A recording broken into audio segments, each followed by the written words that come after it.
नमस्कार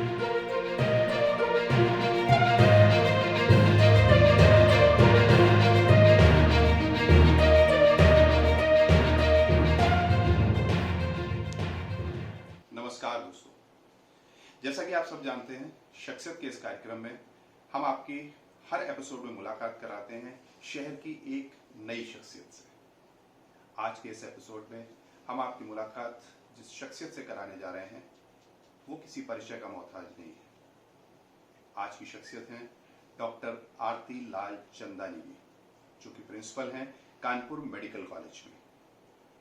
आइए उनसे बात करते हैं इस वैश्विक महामारी कोरोना कोविड-19 को लेकर के वो आपसे क्या कुछ कहना चाहती हैं। उनकी बात एक ऑथेंटिक बात है। अभी तक हमने बहुत सारी बातें की, मैंने बहुत सारे इंटरव्यूज किए, लेकिन आज का इंटरव्यू जितना भावुक था वो वाकई अविस्मरणीय है। आइए आप खुद सुनिए उनकी जुबानी कोविड-19 को लेकर के। डॉक्टर साहब, आपसे क्या कहना है? आपका बहुत बहुत स्वागत है। और शख्सियत टीम की तरफ से पहले तो आपको और आपकी पूरी टीम को हम लोग नमन करते हैं कि इस वैश्विक महामारी के काल में आप जिस तरह से समाज में एक अग्रणी भूमिका निभा रहे हैं और सेवा में लगे हुए हैं, तो उसके लिए आप बहुत बधाई के पात्र हैं। पहले बात आपसे ये जानना चाहते हैं कि एक साधारण नागरिक जो इसको लेकर के बहुत डरा हुआ है और भय का माहौल है, तो उसको ये कब इस चिकित्सीय उसमें जाना चाहिए कि उसको ये लगे कि हाँ, अब उसको कोविड के टेस्ट की आवश्यकता है? मैं सबको आपके इस मीडियम के माध्यम से कहना चाहूँगी कि बिल्कुल भी टेस्ट कराने के लिए पहली चीज़ परेशान न हो। आपको टेस्ट कराने की कोई ज़रूरत नहीं है, लेकिन अगर आप कोई जैसे इंटरनेशनल ट्रैवल करके आए हो, अब तो काफ़ी दिन से इंटरनेशनल फ्लाइट्स बंद ही हैं, लेकिन फिर भी अगर आप किसी ऐसे लोग के संपर्क में आए हो या किसी और स्टेट के भी कोई आए हो या कोविड पॉजिटिव हॉटस्पॉट एरिया का ही कोई आया हो और उसके संपर्क में आप आए हो या धोखे से कभी ऐसे लोगों के संपर्क में हो जो लोग कोरोना पॉजिटिव हैं या जो लोग बीमार हैं, जिनको बहुत सिम्टम है। इसके सिम्टम क्या होते हैं? बुखार, सर्दी, जुकाम, खांसी, सांस फूलना। अगर इस तरह का कोई आप जानते हैं और जिसकी मौत हो गई हो पर सस्पेक्टेड रहा, पता नहीं कि कोरोना पॉजिटिव था कि नहीं, इन सारे कंडीशन में जहाँ जरा भी सस्पिशन है कि आपका किसी से ऐसे लोगों से कांटेक्ट हुआ हो या आप स्वयं को इस फ्लू के सिम्टम हो जो ठीक नहीं हो रहे हैं, कम से कम हफ्ता 10 दिन हो जाए ठीक ना हो और बढ़ता चला जाए और सांस में दिक्कत आने लगे, सीने में भारीपन हो, सांस लेने में भी दिक्कत हो, सांस खींचने में भी दिक्कत हो और तेज तेज सांस चले, हफ्ता 10 दिन तक भी कोई आराम ना मिले और इसके अलावा बुखार, खांसी, सर्दी, जुकाम, सर में दर्द या चक्कर भी आ सकता है, उल्टी, पेट में दर्द, क्रैम्प्स, तो इस तरह की बहुत ज़्यादा थकान, वीकनेस, घबराहट, उलझन, इस तरह के सिम्टम हो तो आप तभी टेस्ट करने के लिए जाएं, अन्यथा टेस्ट करने के लिए ना जाएं। क्योंकि जब आप टेस्ट करने के लिए हमारे लाला लाजपत राय हॉस्पिटल के फ्लू ओपीडी में आते हैं, तो अगर आप एक सस्पेक्ट हैं यानी शक है कोरोना का आपके में, तो हम लोग आपको क्वारंटाइन करते हैं, टेस्ट करते हैं, क्वारंटाइन में रखते हैं जब तक रिपोर्ट नहीं आती और साबित नहीं हो जाता कि आप कोरोना के मरीज नहीं हैं। और अगर आप पॉजिटिव हैं तो हम आपको 21 दिन तक यहाँ क्वारंटीन में रख देते हैं और मॉनिटर करते हैं। फिर हमारे पास आईसीयू इंतज़ाम है, हालत बिगड़ने पर वहाँ इलाज होता है। अच्छा, सबसे बड़ी बात है कि डरने की कोई बात ही नहीं है। ये ऐसा नेशनल डिज़ास्टर है, ये दूसरे डिज़ास्टर से अलग है। ऐसा नहीं अर्थक्वेक हो रहा है, ज़मीन खिसक रही है और आज कहीं अर्थक्वेक आया, आपके यहाँ भी आएगा और मास डिस्ट्रक्शन एकदम से हो जाएगा, ऐसा नहीं है। ये आपके हाथ में है काफ़ी कुछ। ये इस तरह का नेशनल डिज़ास्टर है जहाँ पर एक इंडिविजुअल अपनी प्रोग्नोसिस डिटरमिन करता है। मतलब हम डिटरमिन करते हैं कि हमें कोरोना होगा कि नहीं होगा, तो हम सीरियस हो जाएंगे और हमारी मौत हो सकती है। कोरोना अगर हम नहीं चाहते हैं ना हो तो किसी हालत में नहीं होगा। हमें अपने को सिर्फ, कई फैमिलीज हैं मैं जानती हूँ, सिर्फ उन्होंने अपने पूरे परिवार, बड़ी बड़ी जॉइंट फैमिली को लॉक कर लिया अपने घर के अंदर, ताला लगा दिया है, खाना देने वाला या कोई सामान डिलीवर करने वाला आता है तो ये बाहर जाते हैं मास्क पहन के, सामान अंदर लेते हैं, सामान रखते हैं, सामान को धोते हैं, अपने हाथ धोते हैं, तब अपना उसको यूज करते हैं। ऐसे लोगों को होने का सवाल ही नहीं है। पूरी फैमिली लॉकडाउन में अपने घर बंद कर दिया, ताला लगा दिया और अपना आराम से रह रहे हैं, उनको नहीं होगा ये। तो डरने की बात नहीं। डरने की बात तब है जब आप अनजान लोगों से मिल रहे हैं, इंटरैक्ट कर रहे हैं, मास्क न लगाएं आप और प्रिकॉशन नहीं लेते, ऐसे एरिया में जा रहे हैं जहां पर कोई भी कोरोना पॉजिटिव हो सकता है। इसके लिए अगर आप आरोग्य सेतु ऐप डाउनलोड करें, वो आपको सारी इंफॉर्मेशन भी देगा। आप अगर कोरोना पॉजिटिव की हम लोग जितने टेस्ट कर रहे हैं उसकी 100% डेटा रिकॉर्ड मेंटेन हो रहा है सेंटर में, आपके आरोग्य सेतु ऐप में आ रहा है। आपको उसमें हमेशा ब्लूटूथ ऑटोमेटिक ऑन रहेगा, उसके माध्यम से आपको लगातार इंफॉर्मेशन मिलेगी। अगर आप किसी कोरोना पॉजिटिव के पास हैं या हाई रिस्क केस हैं या लो रिस्क, मॉडरेट रिस्क, आपको सारा वो बताएगा। तो आरोग्य सेतु ऐप आप डाउनलोड करें। जब आपका रिस्क जैसे ही बढ़ेगा, कोई कांटेक्ट में आए कोविड पॉजिटिव के, आपके आसपास आए, तो उसमें आपको अलार्म आ जाएगा, सूचित कर देगा और आप सतर्क हो जाएंगे और बचाव होगा आपका। और बहुत सारी चीजें जो शायद आपको मालूम होगी, पर मेन चीज यही है, अपने को आइसोलेट करिए। घर में आपके कोई ऐसा हो जो हम लोग जैसे हेल्थ केयर वर्कर सारा टाइम कोरोना से घिरे हुए हैं, ऐसे लोगों से अलग रहिए। ये आए जाएं, अपना काम करें, अलग कमरे में रहें। जाते वक्त आते वक्त लगातार ये लोग हाथ धोएं, इनका अलग पूरा इंतजाम रहे। ये नहाए धोएं, बार बार कपड़े बदलें, दूसरों के यहाँ दूसरों से जब मिक्सअप करें, खाने की टेबल वगैरह पे दूर बैठें, खाना पीना खाएं तब भी अपना मुंह को ढकें किसी भी चीज़ से। एक गमछा से भी अगर आप मुंह ढक लेते हैं ऐसे में तो कोई दिक्कत नहीं है। कोई भी कपड़े से कोई मास्क यूज कर ले, कोई दिक्कत नहीं है। किसी की सांस आपस में टकरानी नहीं चाहिए। एक घेरा बना के मत खड़े रहिए।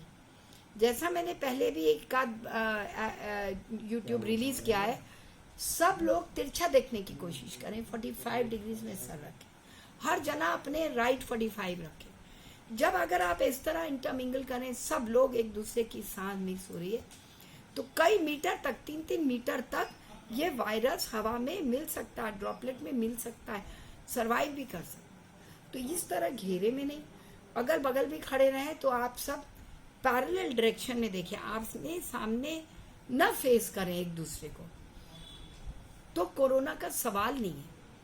फोमाइट वगैरह चीजों पे, जैसे चाहे ये है चाहे पेपर है, ये सब है, इन पे पेन है, बहुत देर नहीं सरवाइव करता और कोरोना डायरेक्ट उस पर पड़ेगा, तभी उससे ट्रांसमिशन। एक अभी आपने शब्द इस्तेमाल किया कि सस्पेक्ट।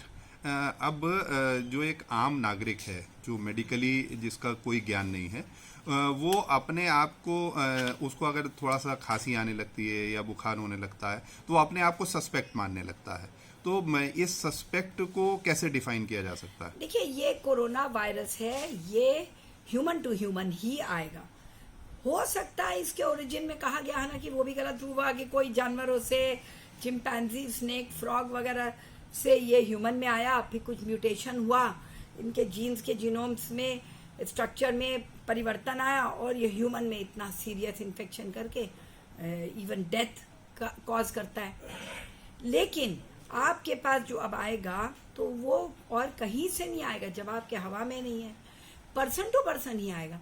आपको घर बैठे अगर आप लॉकडाउन में हैं, आइसोलेशन में हैं, सेल्फ क्वारंटीन में हैं, तो आपको सर्दी, जुकाम, बुखार, ये चीज़ें बड़ी आम है इंडिया में, हमारे कानपुर में मोहल्ले मोहल्ले में जगह जगह आप ही को कितनी बार साल में जाने कितनी बार तो आपको हुआ जी। और हर ऑल्टरनेट आदमी को कभी ना कभी ये रहता ही है पूरे टाइम जी। हम ही यहाँ पे अगर 10 लोग बैठे हैं तो 2-3 को होगा ही होगा, उससे ना परेशान।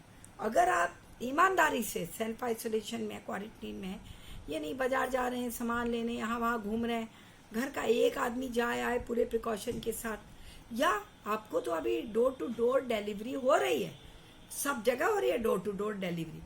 किसी को बहुत ज़्यादा दिक्कत हो तो वो डीएम कमिश्नर को कांटेक्ट करके सामान, जरूरी सामान, लाइफ सेविंग सामान प्रोक्योर कर सकते हैं। लेकिन अब जो एक अभी जैसे दिल्ली में एक केस हुआ डोर डिलीवरी को लेकर के, किसी एक प्राइवेट एजेंसी की वो थे वॉलंटियर्स जो डोर डिलीवरी कर रहे थे और उनसे वो कोरोना फैला।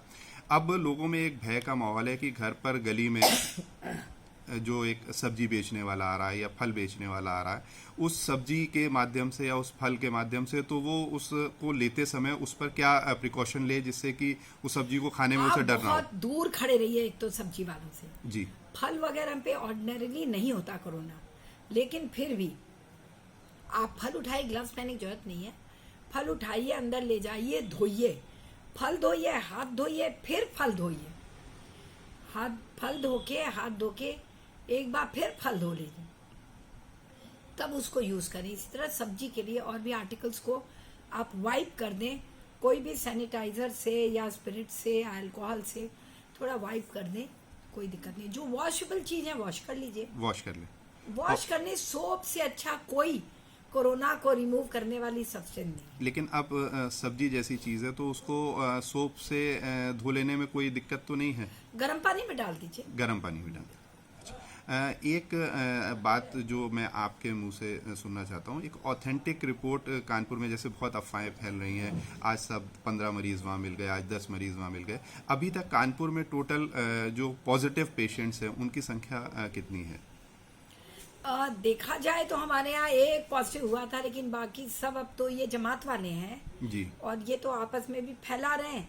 ये अभी तक दूसरों को नहीं फैला है क्योंकि गवर्नमेंट ने बहुत तत्परता से इनको सब एरिया सील करके हॉटस्पॉट डिक्लेयर करके, और 15 से ज़्यादा ही हॉटस्पॉट हैं कानपुर में, उनको सील किया है। वहीं के ये रिपोर्ट्स, ब्लड सैंपल्स आते हैं, वहीं की रिपोर्टिंग है, वहाँ से आसपास से आ रहे हैं, बिहार वगैरह से भी हम लोग सैंपल यही पॉजिटिव निकल रहे हैं।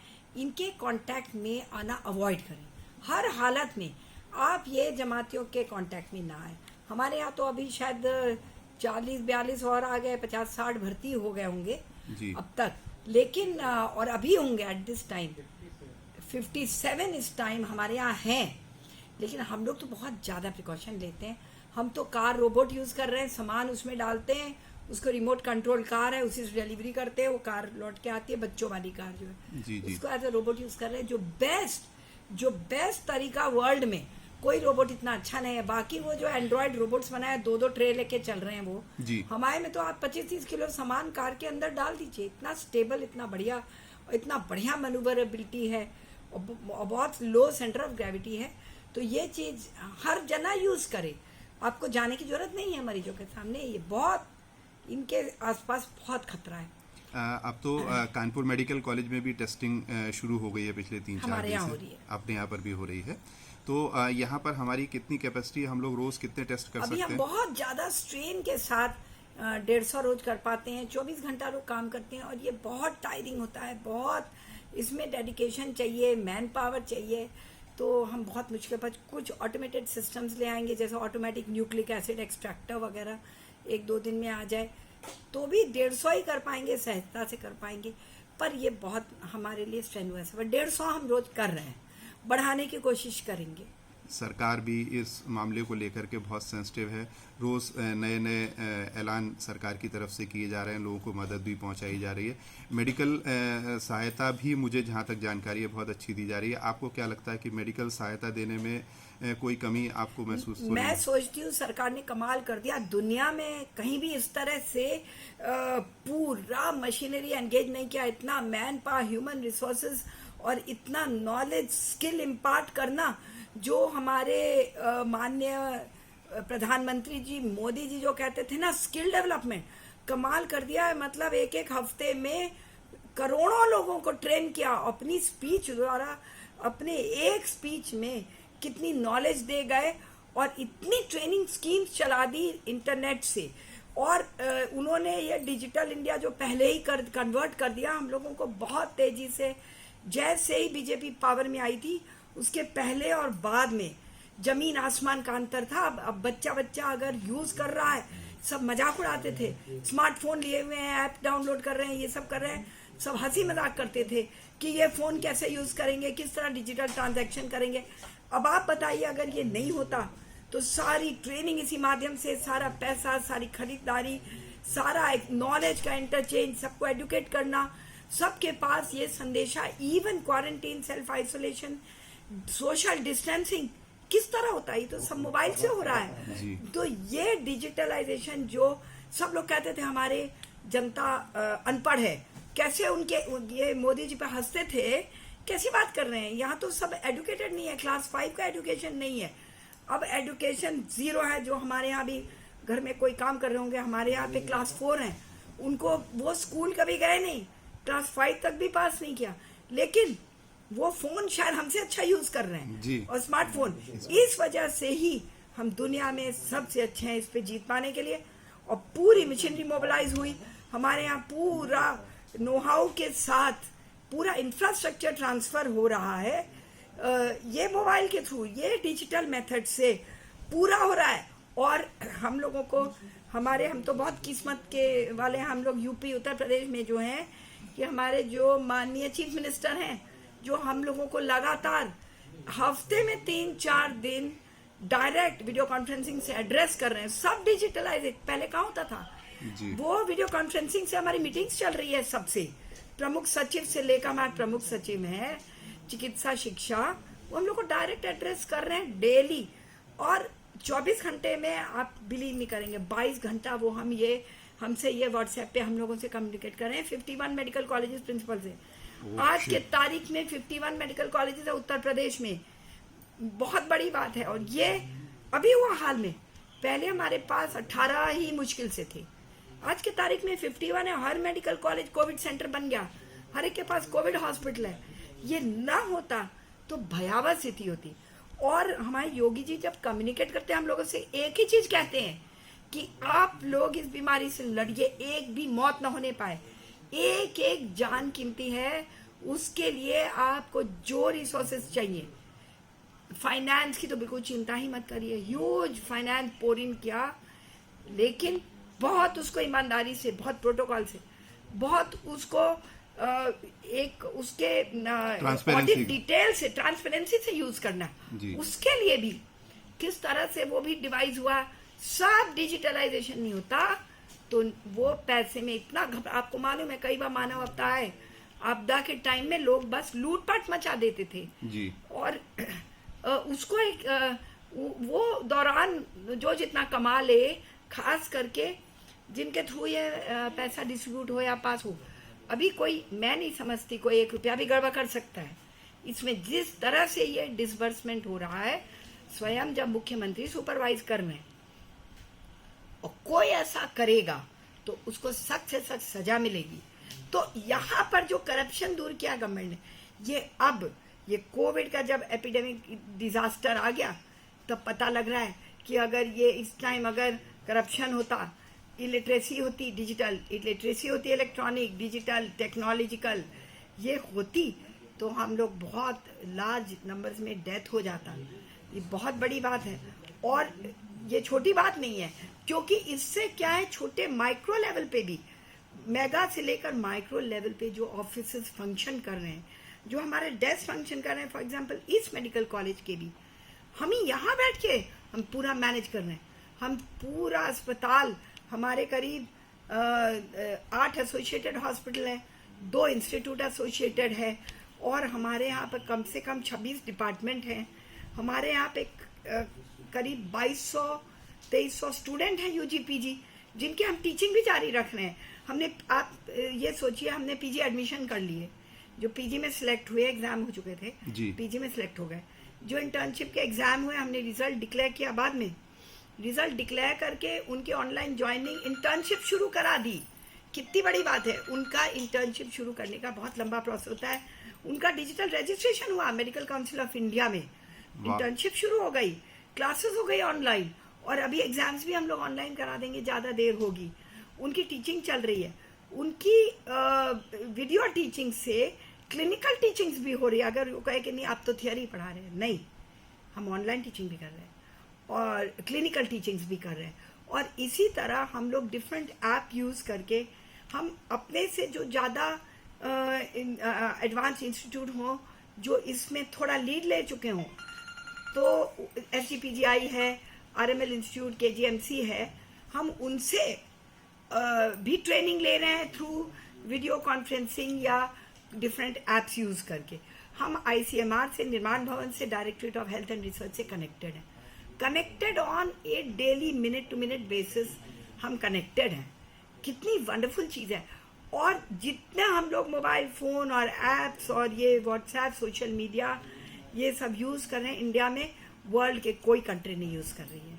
और आप हमारे यहाँ लोग कहते हैं इलिटरेट हैं, हम कहते हैं वो लिटरेसी काम नहीं आई अमेरिका को, जो उनके यहाँ है हाई लिटरेसी है, नहीं काम आई। हमारे यहाँ इलिटरेट लोग जो मोबाइल यूज़ कर रहे हैं आज के तारीख में, वो ज़्यादा लिटरेट हैं, वो ज़्यादा डिजीज़ फाइट करने के लिए। इसलिए हमें डिजिटल लिटरेसी चाहिए, न कि हमें वो स्कूल कॉलेज की पढ़ाई। आखिर में आप कानपुर की जनता से जो कि इस कोविड को लेकर के बहुत भय में है, डर के माहौल में है, जिस तरह से कानपुर में एकदम संक्रमण के केस बढ़े हैं, उनसे आप क्या अपील करना चाहेंगे? मैं अपील करूंगी कि समय समय पर जब हमारे प्रधानमंत्री का उद्बोधन होता है, जो वो बात कहते हैं, आपको वो बात, वो स्पीच बाद में भी मोबाइल पे मिलेगा, यूट्यूब पे मिलेगा, उसको आप word by word, ad verbatim, एक एक वर्ड बाय वर्ड, एक एक शब्द अपने दिमाग में बसाइए, फॉलो करिए। और आपको कुछ करने की जरूरत नहीं। अगर आपने वो सुना और वो फॉलो किया, उसका पालन किया, तो उसमें सब कुछ है। अपना बचाओ, दूसरों का बचाओ, फैलने ना पाए, और अपना खाना पीना भी जारी रहे। आप सबकी मदद करो, सबकी तनख्वाह, सबका डेली वेजेस है, स्कूल की फीस है, कोई भी चीज़ किसी तरह का, बच्चों का बचाओ, बूढ़ों का बचाओ, इतना तक कि बूढ़ों, सीनियर सिटीजन्स का भी ख्याल करने को, उनका कोई चीज़ नहीं रह जाएगी। आपका सब खाना पीना, पहनना, रहना, सब कुछ देखभाल होगी, आपकी जान बची रहेगी। आपको सिर्फ आप प्रधानमंत्री जब भी एड्रेस करें, सब काम छोड़कर आप सुनिए और उसका पालन करिए। आप उसको एक अपनी गीता समझकर, उसको एक ग्रंथ समझकर, उसको एक डिवाइन आदेश जिसको समझिए, वो एक ऊपर की आकाशवाणी आप समझ के उसको सुनिए। पालन अगर आप करेंगे, उसमें कुछ भी नहीं छूटता। वो तो मुझे लगता है कि थॉरली इस पे रिसर्च करके तब वो बोलते हैं, और वो हमें करना पड़ेगा। अगर हमने वो उनका कहा हुआ नहीं किया, तो हमें कोई नहीं बचा सकता। बहुत बहुत धन्यवाद आपका मैम, आपने अपने इतने व्यस्त कार्यक्रम में से समय निकालकर हमें समय दिया, उसके लिए शख्सियत टीम की तरफ से आपका बहुत बहुत धन्यवाद। ये थी doctor Aarti Lalchandani, principal medical college Kanpur. इस कार्यक्रम को बनाने में हमें श्री श्याम शुक्ला जी का बहुत सहयोग मिला, हम उनके दिल से आभारी हैं। और अगले एपिसोड में हम आपको उनसे रूबरू कराएंगे। कानपुर ट्रांसपोर्ट एसोसिएशन के वो अध्यक्ष भी हैं, तो जल्दी उनको आपसे मुलाकात कराएंगे अगले एपिसोड में, शख्सियत में। देखते रहिए, घर पर रहिए, सुरक्षित रहिए।